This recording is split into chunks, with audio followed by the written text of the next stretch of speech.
আসসালামু আলাইকুম। আজকে চলে আসলাম গুঁড়ো দুধের পারফেক্ট রসমালাই রেসিপি নিয়ে। আপনারা এই রেসিপি ফলো করলে আপনারাও পারফেক্টভাবে তৈরি করে নিতে পারবেন নিমিষেই।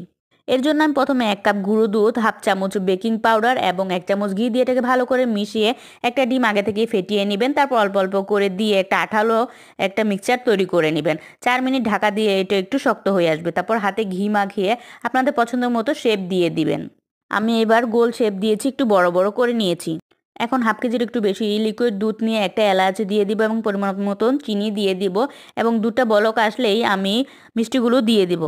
দুধটা কিন্তু কোনোভাবে গাঢ় করা যাবে না, তাহলে মিষ্টিগুলোর ভিতরে শক্ত থেকে যাবে। তারপর সামনে দাঁড়িয়ে থেকে 10 মিনিট একদম কুক করে নেবেন এবং সরাটা এরকম করে উঠিয়ে নেবেন যখন বলক আসে। তারপর আমি গুঁড়ো দুধ গুলিয়ে এটার মধ্যে দিয়ে দিব, যেহেতু আমি দুধটা গাঢ় করিনি। তারপর 1 মিনিট কুক করে নিলেই হয়ে যাবে। তারপর ঢাকা দিয়ে ঠান্ডা করে নিলেই হয়ে যাবে পারফেক্ট রসমালাই।